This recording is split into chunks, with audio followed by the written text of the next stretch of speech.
Agora sim, oficialmente, Lucinda Pinto. Tá boa, querida? Bem-vinda novamente. Quanto tempo? É mesmo? Quanto tempo? Você vem sempre aqui? Eu vivo fazendo essa brincadeira besta.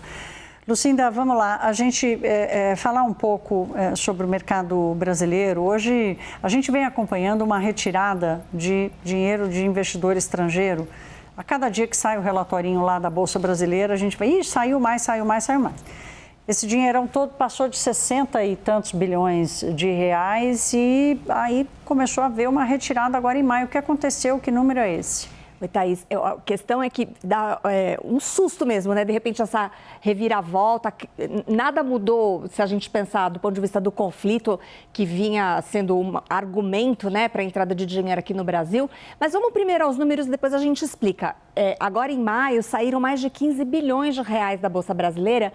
Isso aqui é a maior retirada, ou melhor, perto de 15 bilhões. É a maior retirada mensal desde janeiro de 2022.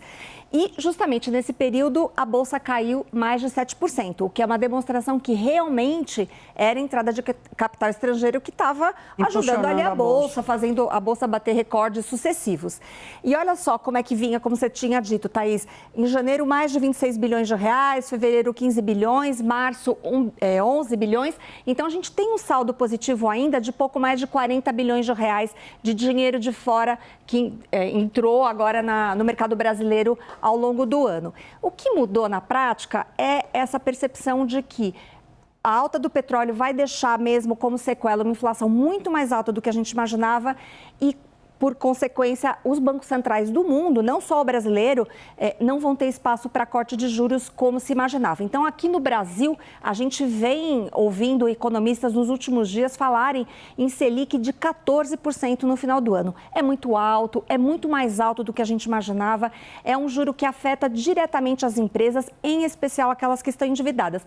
E as famílias também. E a gente sabe que as famílias estão muito endividadas, isso afeta consumo. Então, é um cenário bem preocupante.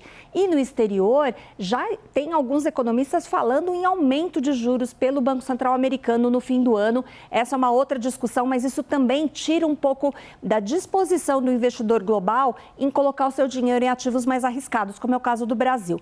Além disso tudo, tem um outro fenômeno acontecendo, que o investidor no começo do ano, esse dinheiro todo que entrou em janeiro e fevereiro, tem a ver com o que a gente chama de rotação de carteira. O investidor global tinha muito dinheiro colocado em ações de big techs, em ações de tecnologia, apostando na inteligência artificial. Só que, de repente, o investidor olhou e falou, essas ações já subiram demais, a gente não sabe direito... Um debate se haveria uma bolha ou não, né? Exatamente. Aí eles resgatou dinheiro lá e colocou no Brasil. Só que agora esse cenário virou, o investidor voltou a olhar para as ações de tecnologia com interesse. Então, aquela história, vende ação de commodities e vai comprar Big Tech.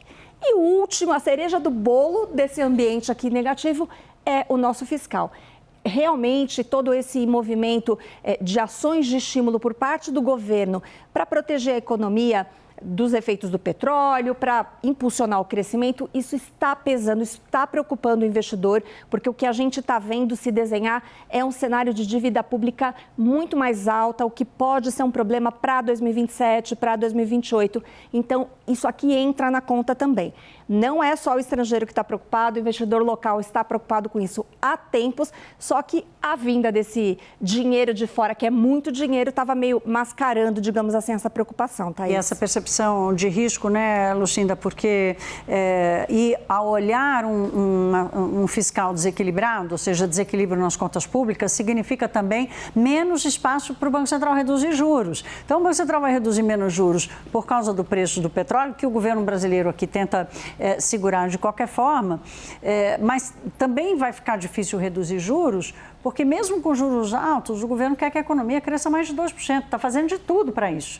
Crédito subsidiado para caramba, para todas as modalidades, mais um monte de subvenção, mais programas, então o espaço realmente ficou menor. E o mercado hoje como fechou, Lucinda? Com tudo isso, a Bolsa fechou em alta, mas também tem o seguinte, foram muitos dias de queda, é importante Chega uma hora destacar, o cara tem que dar uma respirada. Dar uma respirada, as ações começam a ficar atrativas, então o Ibovespa subiu 1,16%, o dólar caiu 0,24%, só que quem sustentou, quem explica essa alta da Bolsa, na verdade, é a ação da Vale, a gente vai ver aqui na próxima tela, que subiu por causa da alta do minério de ferro no exterior, então subiu mais de 4%, a Vale tem um peso muito grande na formação do Ibovespa, então não dá para dizer que hoje a gente viveu um dia de muito bom humor, porque a Vale explica boa parte desses ganhos. Agora, Thaís, eu vou fazer só mais um comentário a respeito desse humor, essa preocupação com as questões todas do governo americano, essa questão da tarifação, isso não impacta diretamente os preços de mercado, mas os investidores, os analistas, eles estão atentos por uma razão. Essa incerteza que o Trump coloca no radar mexe diretamente, pelo menos, com dois preços: fretes e seguros. Então, ainda que a gente esteja dizendo que, no fim das contas, o Trump está falando de taxar setores que não são tão relevantes na pauta comercial do Brasil com os Estados Unidos, você tem efeitos indiretos nesses dois preços aqui e também traz muita incerteza. Então, fica todo mundo com dúvida, com receio de assumir compromissos de longo prazo, fica todo mundo mais à defensiva. Então, isso tem, sim, um impacto indireto sobre o mercado e sobre a economia. E aqui a eleição e as campanhas eleitorais nem começaram oficialmente.